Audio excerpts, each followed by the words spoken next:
Okay, great. Okie doke. So yeah, so as I was saying, R is a runtime constraint, and it can and you want it to be about essentially you wanted to provide a language of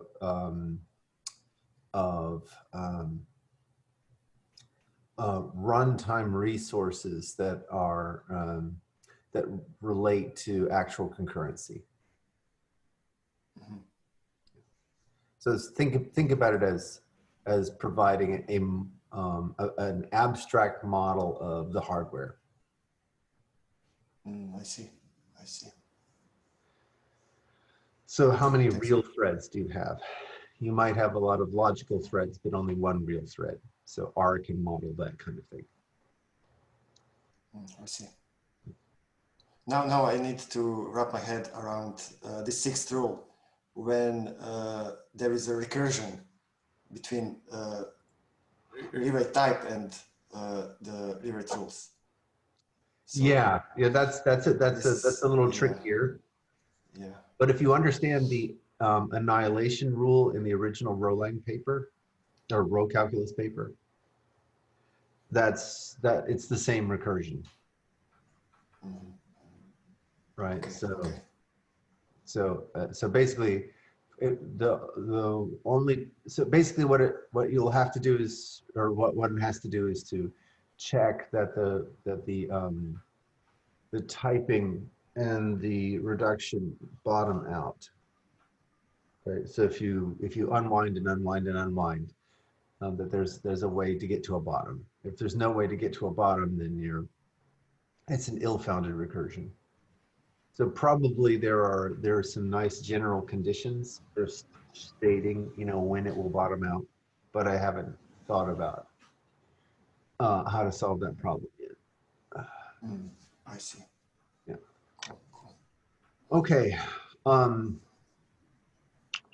So if people recall, let's see if I can find. Oh.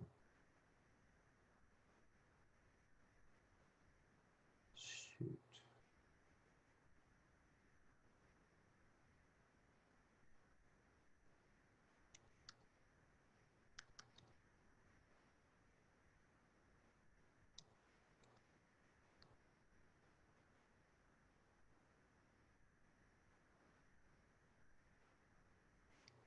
Huh, that's weird. I guess Emacs crashed and lost that those notes. Let me just check and see if I have them somewhere else. No, I guess I don't have the notes somewhere else. That's okay. All right, no problem.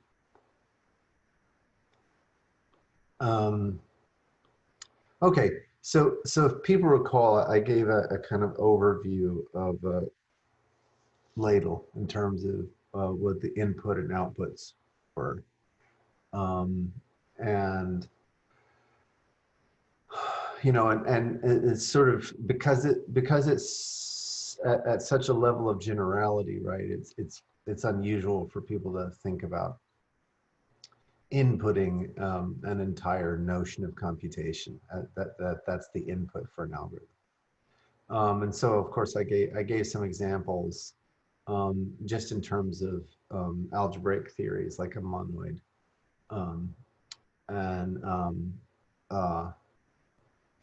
So a monoid can be thought of as a notion of computation, and you input this notion and you output a type system, and the type system gives you fancy types like the prime type.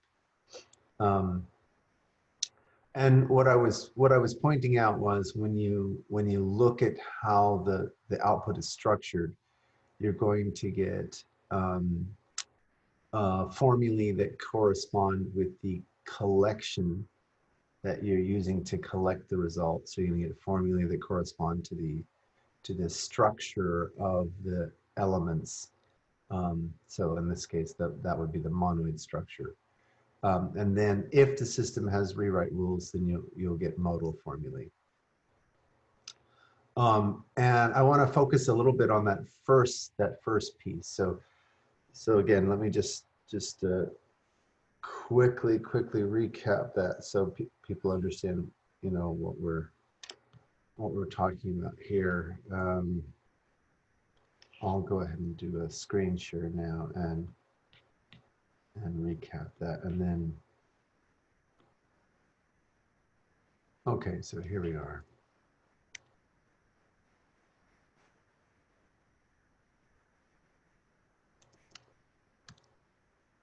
All right.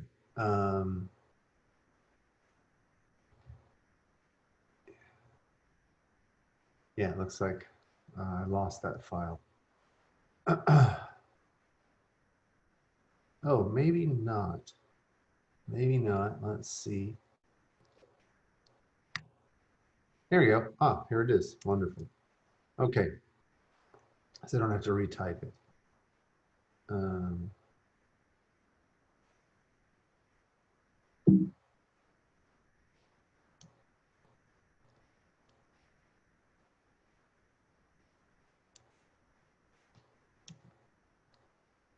All right, so here we go. If we're talking about the monoid semantics, notice that it comes in three pieces. There's the formulae that come from the collections, there's the formulae that come from the structures, and then if you have an operational semantics, there's the formulae that come from the rewrite rules. Now, here is something that's really interesting, right? Because you'd like, what would we do to vary the collection? And so the original intuition for logic as a distributive law was that, okay, well, we know that these things are Levere theories or you know, second order algebraic theories if you're going to handle binding, and they have a monadicity result. And these things, certainly set forms a monad. And the question is, you know, are there other collections that form monads? Well, certainly lists and bags and trees and a whole bunch of other things form monads. And so, you know, the question is, could we think of this thing as a distributive law? And if you do, then you do get the semantics. You get the proof of the semantics, right? Because when you pass the two monads over each other, you're so again, this is all recap, but maybe many people here haven't seen it before.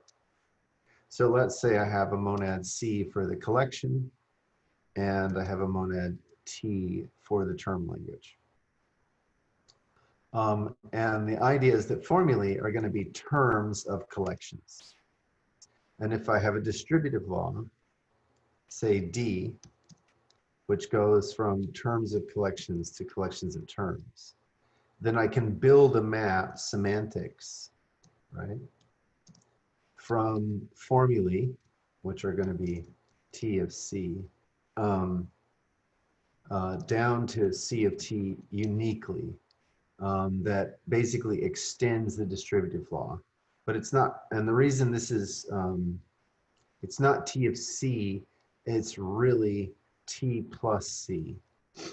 And that's why we need the distributive law to extend this.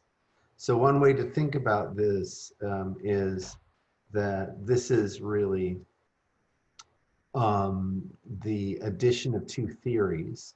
And so you can think about it from a language theoretic point of view. It's going to be basically all words of the form T comma C star, right? So that's the cleanest star. So just to be clear about that. So that's the cleanest star. So, you know, this will have T and C and T squared, C squared,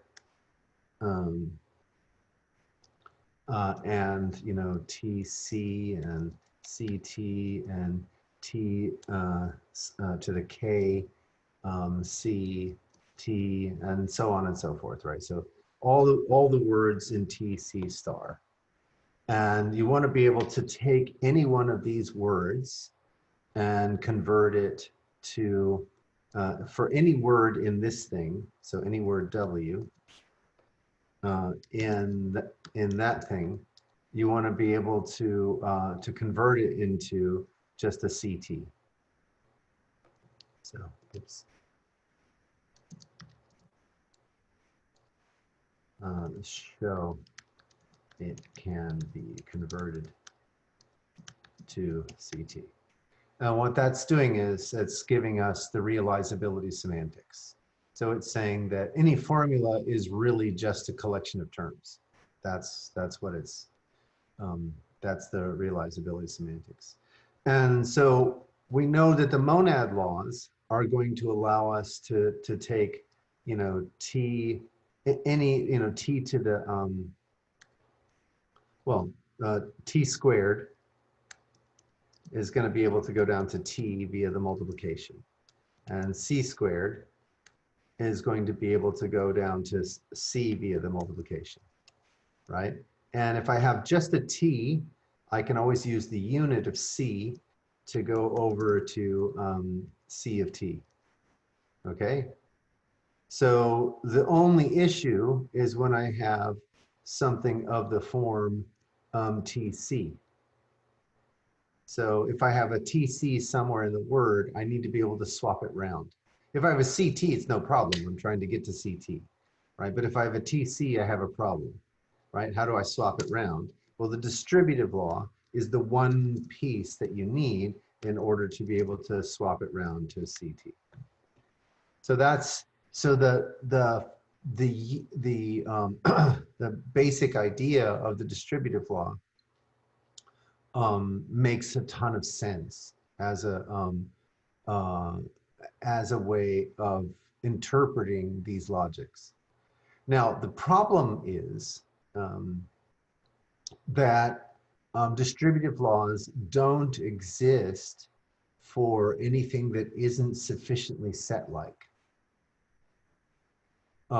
And that's okay.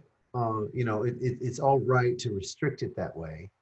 But in particular, it's hard to get this to work for the one example that I'd really like it to work for,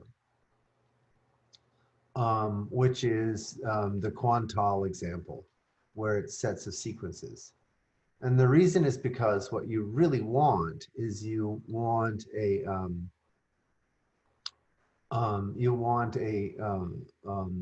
model of linear logic. So you want your collection formulae to extend from set-like things to linear logic-like things. So let me just stop there. It's a lot to take in all at once, and just check in and see if people are tracking what I'm saying. May I ask this? So the only combination that we cannot somehow translate to CT is TC. That's right, unless you have a distributive law. And what exactly is preventing us? This is we have terms that we need to rewrite somehow, and this is the place. No. This is not about the rewrites. This is literally, I've got, so let's be really crisp about this, right? So C is our monad for collections. Okay, so this would be something like set or list or tree or yada yada yada. Okay, that's how we're collecting things that collecting terms or programs. And T is our monad for building or constructing terms. So these are programs, right? You know, so like Um, you know, in the case of the row calculus, this would be like, X bang. Or so this would be like terms in row calculus or terms in lambda calculus or yada, yada, yada. Okay? So that's what these things are, right? So these are two different monads.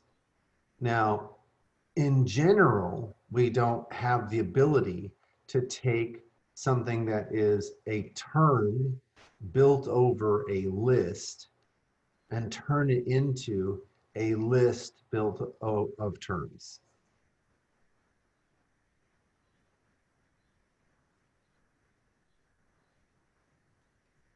Right? So when I talk about words in this thing, I'm talking about the application of these constructors, right? So that's a term, that's just a collection, that's a term of terms, that's a collection of collections, that's a term built out of collections, and that's a collection of terms, right? And so the semantics is anything in the words over T, C star can be turned in collections of terms. And you can't do that without a distributive law, without, some way of turning a term built over collections. So think of this as a term with a hole knocked in it into a collection of terms. Yeah, this is why I'm thinking as a rewrite because of the hole. But it's not a hole. It's like a query. I see. Right. So you want to be able to turn all queries into the things that satisfy the queries. Yeah. That's the idea. Okay, so it turns out that these distributive laws don't exist in general unless your collections are sufficiently set-like. So we know that they exist for set, multi-set, and we conjecture that it exists for distributions. So that's good, that's important, but it misses one that's really important, which is the linear category. So the formulae are not the classical formulae of not and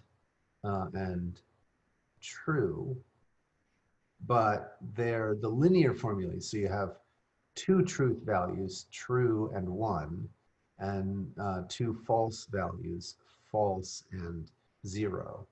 And you have two conjunctions, tensor and with, and you have two disjunctions.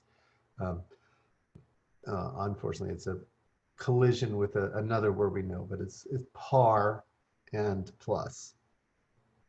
So those are the formulae, and what we'd like is to find a notion of collection that would work, or some reformulation of the LADL construction to do this. So what Christian Williams did was to say, well, it's obvious what we're doing when we build these T's of C's. And it corresponds to a sieve construction. So I'm not going to go into what the sieves are. That would take us well past the hour. But because we'd have to build up a bunch of category theory in order to express it. But essentially, there's a sieve construction, and the sieve construction that he's doing takes place in a topos. So the topos is playing the role of a categorical presentation of set-like things. And so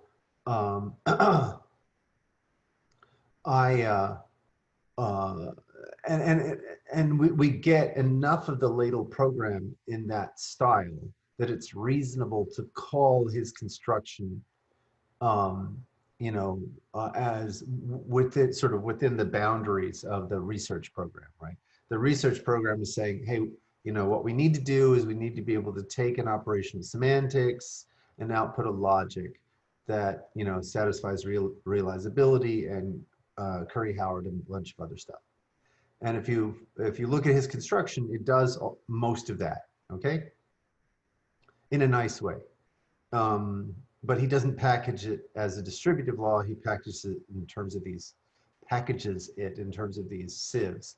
And that's a reasonable variant.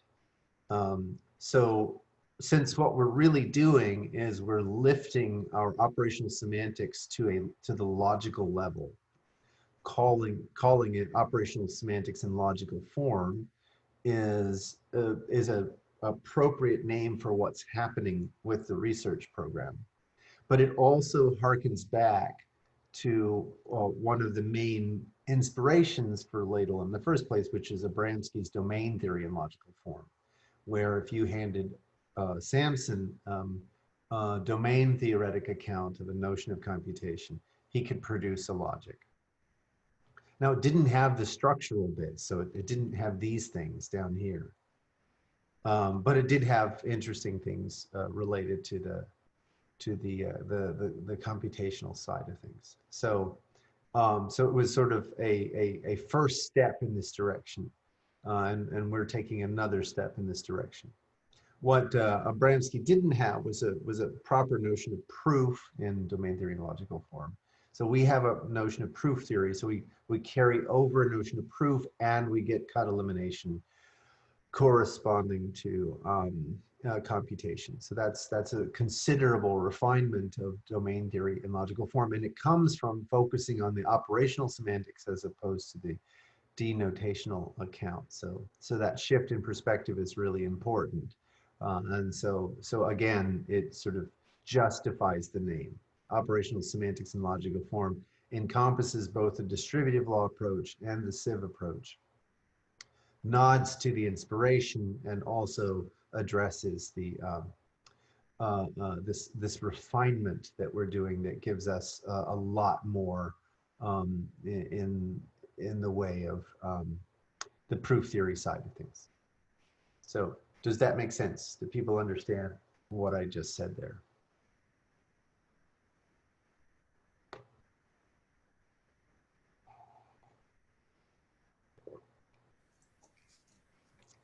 For me, it's I don't have full understanding, but I would like to know. I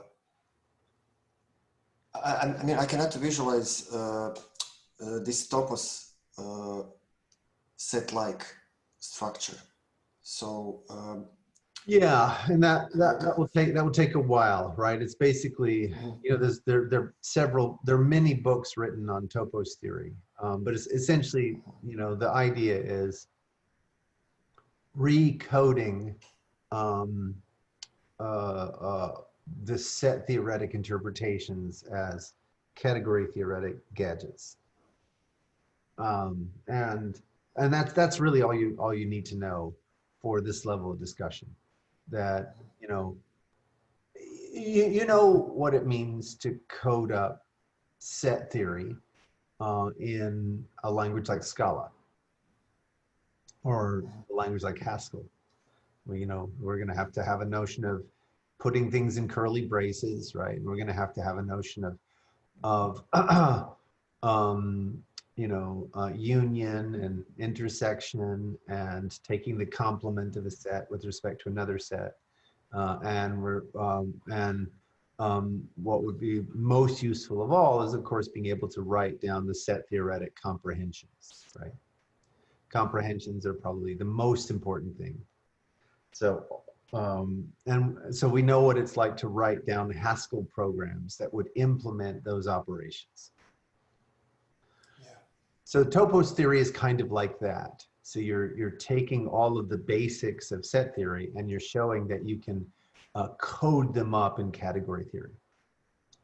And that when you do that, then it turns out you get lots and lots of different models of set theory. So it's not just one model of set theory that you get, but because categories are presented axiomatically, you can now interpret sets in lots of different places. All right, so you can interpret sets as graphs, or you can interpret sets as vector spaces, or et cetera, et cetera. So that's kind of what's happening with topos theory. And so the sieve construction that Christian Williams gives uses this topos theoretic, the topos theoretic part to give these formulae. And now the interesting question is, if we go that route as opposed to the distributive law route, can we potentially recover the logic part, replace the topos theoretic gadget with something that is a model of linear logic? So, it's going to be some refinement of a star autonomous category. And so one of the ways to think about this is it turns out that there's not just one, but three different, as far as I know, I've only recently redone a survey of the literature, but there are three different notions of linear sets. So a linear set is somehow going to constrain the ability to copy resources. One of the most popular, or sort of one that has received a lot more attention in these linear set theories, is one that restricts the binding in the comprehensions. So in a set theoretic comprehension, again, so just so people understand what a comprehension is, here's an example of a comprehension. So T is my variable. It's being drawn from, so it's being typed, it's being drawn from a particular set, and then there are some constraints on T, right? So T has to be of the form in M1 star and M2, and then M1 is constrained to be in the meaning of phi1, and M2 is constrained to be in the meaning. So this is an example of a comprehension. I think most people,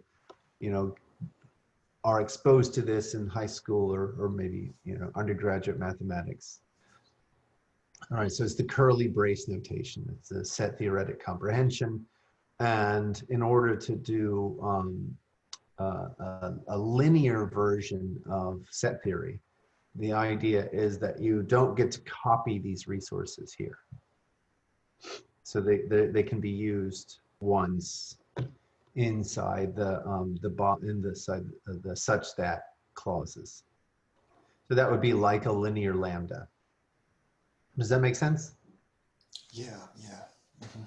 Right. And so the question that we're exploring is whether or not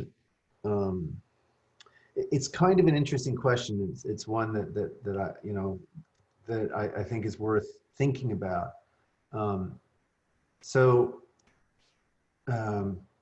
If you are interested in how category theory codes up set theory, then eventually you're going to come across this idea of what's called the subobject classifier. So the subobject classifier is closely related to the power set in the sense that you can find you can think about subsets as maps, like in ordinary set theory, right? If I have some set, I can think of a subset as a map. So let's call our subset A. So A is a map from S over to the set 0 and 1. And if you map the element to 0, it means it's not in A. And if you map the element to 1, it means it is in A, right? So that's a and so now we can think of all maps like that A classifier will um, uh, um, generalize this thing here, right? And so we might, so you could have different notions of subobjects. And we might ask whether or not there's some algebraic characterization of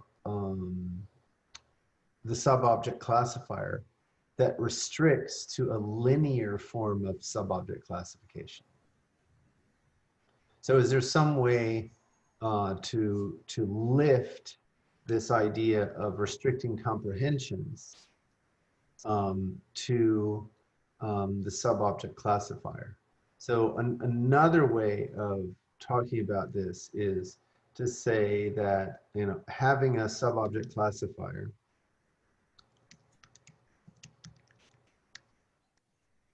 is to the poset structure of the sieves as, sorry, so this is like an SAT analogy, as X is to a quantile structure.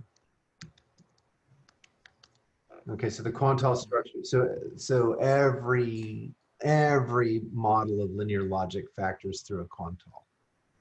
Just like the poset structure gives you a hiding algebra, which corresponds to the kind of logic that you have up here. So this thing is sort of the logic side of this view of taking subobjects. And so the question is there something here that would give you the linear view? And that's kind of something that we've been noodling around to see if the sieve construction that Christian proposes is going to give us this desired ability to vary the collection formulae in the same way, with the same degrees of freedom that we can vary the structural formula. So this is all about, you know, mostly I'm happy if the only thing we can put in here are sets, multisets, and distributions. That's still a very, very broad collection of logics. But at the same, by the same token, I really would like to have to capture the linear formulae here. That would sort of be the capstone. It would like complete the picture. And so that's why we're thinking about this this kind of SAT style question down here. You know, posing things like this is often very useful. So, for example, the way Robin was searching for the pi calculus, you know, he said, you know, lambda calculus is to sequential computation as what is to concurrent computation. Right, and that's how he, you know, essentially arrived at the pi calculus, was answering that question. And so we're sort of posing a similar question for linear topoi. I guess is a way to think about it.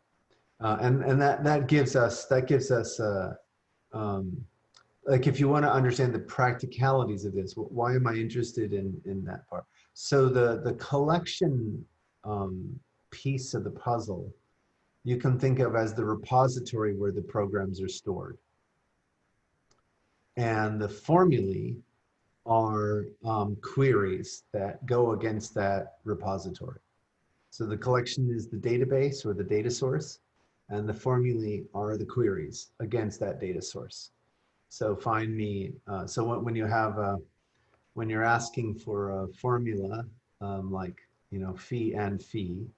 What you're asking for is all the programs that satisfy both fee and satisfy C.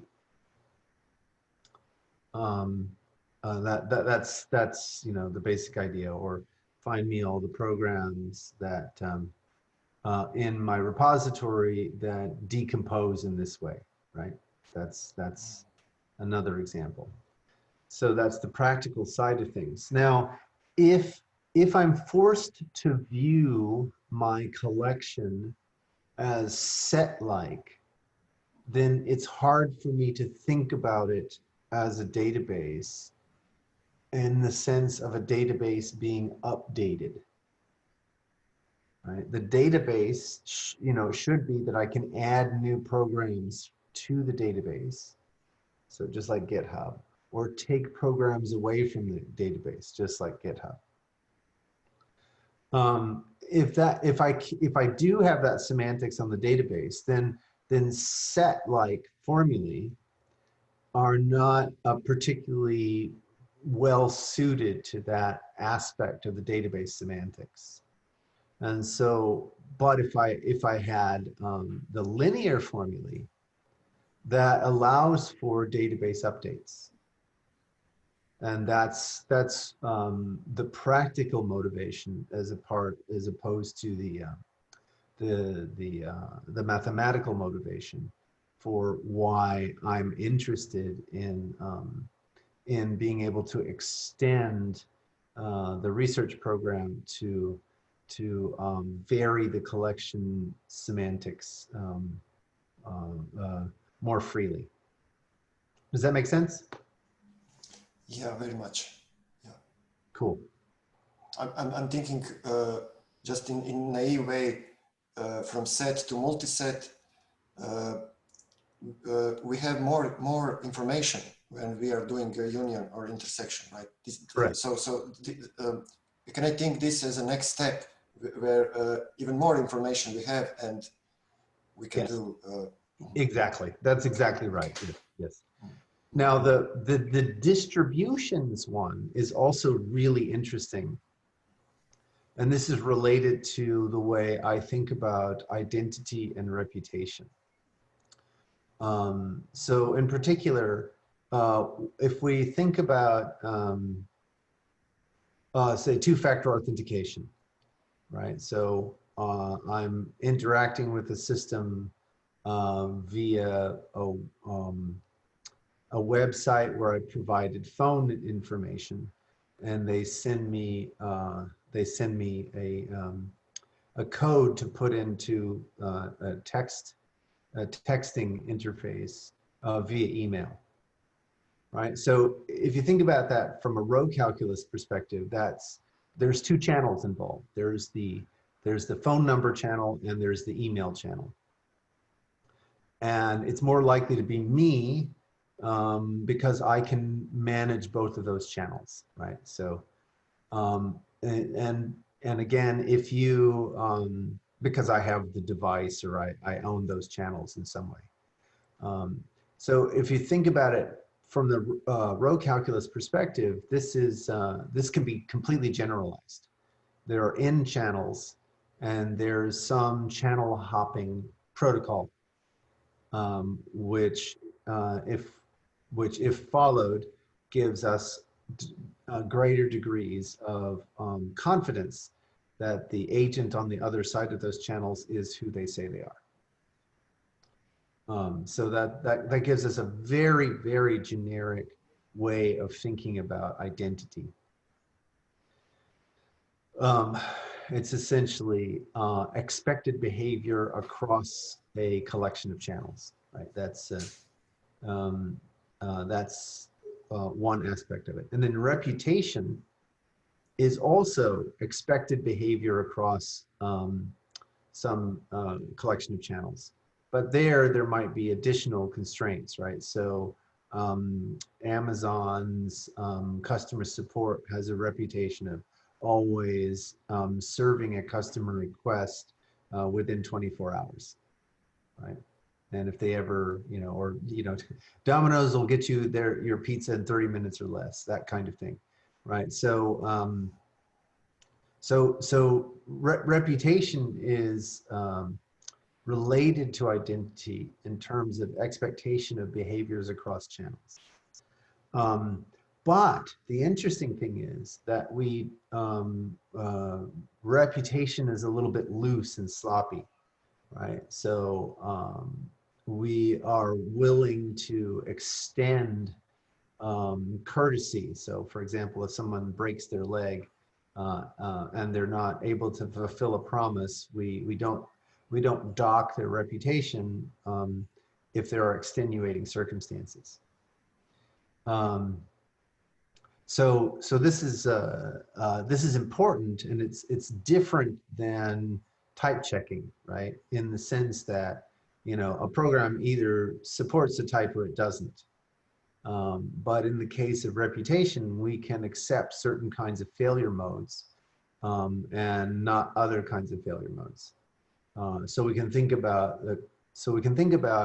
a behavior which represents identity and whether or not that behavior satisfies a reputation with a degree of confidence. Are you with me so far? Yeah, I'm thinking also on the multi-sig vault. Is this Sure. also related to identity? That's correct. That's correct. Right. So that becomes organizational identity. Right. So the idea here is if we allow for distributions. So now what we're saying is it's not that a program satisfies a type yes or no. It's that a program satisfies a type with a certain degree of confidence. And that then gives us a model, a mathematical model, to tie identity to reputation. So the idea is that identity is a behavior, expected behavior across some channels. Reputation is also a sort of a compile time view of behavior across channels, but it's not yes or no.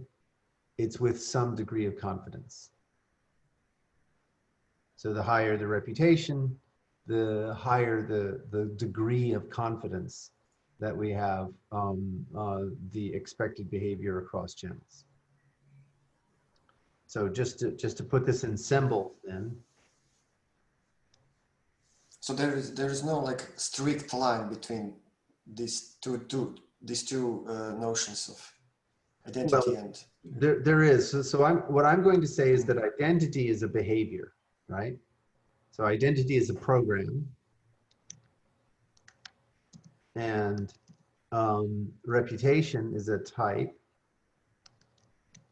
But the checking, but this question here, this colon, is not going to return a yes or no. It's going to return something between 0 and 1. So that's the mathematical model that I've had in my head now for, I don't know, since 2013 or something. So 7-8 years, something like that, for a notion of identity and reputation and how they're correlated. And that's why we want this part of the picture to include distributions, so that we can start to write down things like this. And this doesn't have to be 0 to 1. This can be another program, maybe. It could be another program, but it starts to get, really complicated. Yeah. So I'm just starting simple. Even this is already very complicated, right? yeah. But anyway, so that's why, I'm giving you some of the motivations for why we want to be able to vary the collection part. So there's mathematical motivations, there are practical motivations in terms of the query semantics, and there are practical motivations for wanting to be able to have confidence that a particular program, that a particular program matches a particular type. This also applies not just in the case of reputation, but it also applies in the case of Internet of Things, right? So in Internet of Things, you have a bazillion devices. So the devices are on the identity side or the program side. And their ability to conform to a spec may not be flawless, right? Because devices, you know, in every manufacturing lot, you have some duds or flaws. And so there may be there may be some degree of confidence that a particular device is going to perform up to specification. And so again, in that kind of setting, you want to be able to have those checks return a degree of confidence and not necessarily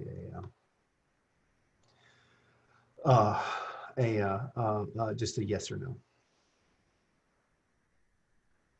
So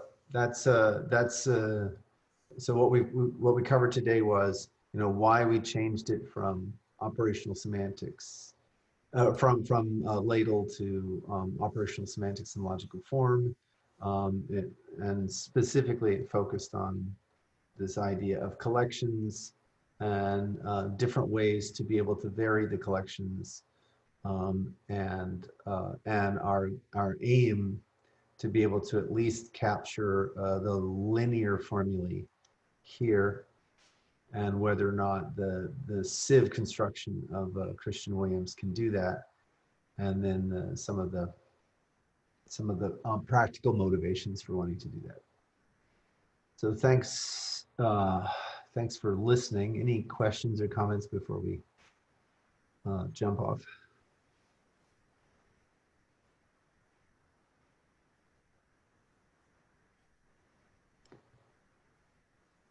Let me see. No, I'll do that.